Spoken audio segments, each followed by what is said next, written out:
Goeiedag julle, Rihanna weer saam met julle van die Bybel in 1 jaar. Vandag het ons weer die groot voorreg om saam tyd te kan spandeer uit Genesis 7. Waar ons lees waar Noag en sy hele familie veilig in God se hande is, te midde van die storm. Nou toe ek hierdie hoofstuk lees, het dit my net weer herinner dat God nie net die Here van seën is nie, maar ook die Here van die storm. Maar ons sien ook, wanneer oordeel kom, maak God steeds 'n pad van redding. Die hoofstuk begin met God se uitnodiging aan Noag. Gaan in die ark, jy en jou hele huis. Nou dis vir my so mooi om God se hart hierin te sien. Voordat die reën begin die genade reeds. God sluit nie eers toe nie, hy nooi eers in. Dit wys net weer eens vir ons, dat God se hart altyd redding begeer, voordat oordeel kom. In hoofstuk 6 het ons gelees dat Noag beskryf word as regverdig. Nie omdat hy volmaak was nie, maar omdat hy God geglo en gehoorsaam het. In vers 5 lees ons van Noag se konstante gehoorsaamheid. Hy het presies gedoen wat die Here hom beveel het. Geen onderhandeling nie, geen uitstel nie, net gehoorsaamheid. En ons sien dan ook dat sy geloof en sy gehoorsaamheid nie net hom geraak het nie, maar sy hele huis. Jy sien, ons geloof is nooit net persoonlik nie. Dit raak almal rondom ons. Ons lees ook hier hoe God presiese instruksies gee oor die diere wat in die ark moes gaan. En toe ek dit lees, besef ek net dat die almagtige God wat ons dien, verder kyk as net oorlewing. Hy sien reeds die lewe na die vloed. Dis die hart van die Vader, want selfs in oordeel is hy 'n God van hoop en herstel. Nog iets wat my hart getref het in hierdie stuk, is die feit dat Noag nog voor dit begin reën het die ark binne gegaan het. Dit het eers 7 dae later begin reën. Nou dit verg geloof, om vir 7 dae te sit en wag, en in daardie tyd net op God te vertrou, al is daar nog geen teken van gevaar nie. Jy sien, dit wat God gesê het, gebeur presies net so. Dit herinner ons net weer, dat God se woord altyd waar is. Sy beloftes, maar ook sy waarskuwings.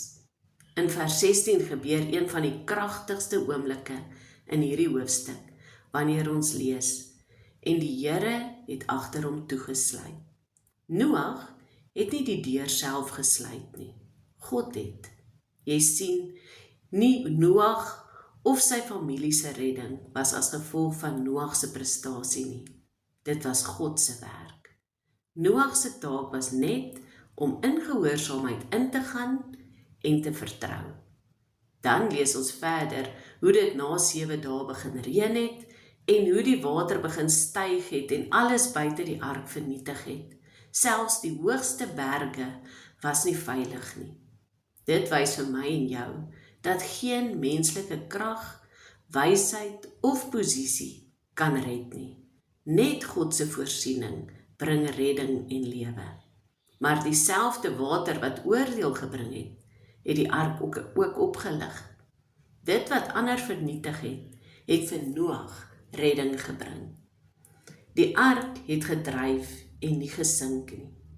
Nou by hierdie punt wil ek graag vir julle 'n stukkie lees wat my hart diep geraak het, wat iemand anders geskryf het oor die ontwerp van die boot. Dit lees, die mees vreesaanjaende detail van Noag se ark is nie die grootte van die vloed nie, dis die ontwerp van die boot. As jy mooi kyk na die bloudrukke wat God vir Noag in Genesis 6 gegee het, was hy uiters spesifiek. Hy het die presiese lengte, breedte en hoogte gegee. Hy het die tipe hout aangedui en selfs die pik om dit waterdig te seël. Maar God het een uiters belangrike komponent uitgelaat. Daar was geen stuurwiel nie, geen seil nie en nog erger, geen engine nie. Dink net hoe vreesaanjaend dit moes wees. Noag het 'n enorme vaartuig gebou om 'n wêreldwye storm te oorleef, maar Hy het geen beheer gehad oor die ark of oor waarheen dit sou gaan nie. Hy kon dit nie wegstuur van rotse nie, hy kon dit nie in die golwe indraai nie, hy kon dit nie na droë grond lei nie, hy was volkome uitgelewer aan die water. Die ark was nie ontwerp vir navigasie nie, net om te dryf. Noag se taak was om 'n passasier te wees, nie die kaptein nie. God was die kaptein.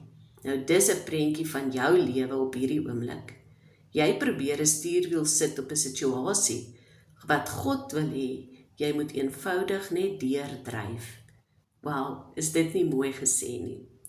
Nou as ons dan nou verder kyk na die hoofstuk, sien ons hoe hy eindig met 'n wagtyd. In vers 24 wat sê, en die waters het die oorhand behou oor die aarde 150 dae lank. Noag was veilig, maar hy moes wag. Jy sien, soms beteken gehoorsaamheid nie dat alles dadelik maklik raak nie, maar dat ons veilig is terwyl God sy werk voltooi. Nou mag Genesis 7 jou vandag bemoedig en mag ons onthou dat God se woord vasstaan, dat gehoorsaamheid redding bring, dat God self ons beskerming is en dat storms nie die vernietig wat in God skuil nie. Vandag is Jesus ons ark. Die storm sal kom, maar wie in hom is veilig.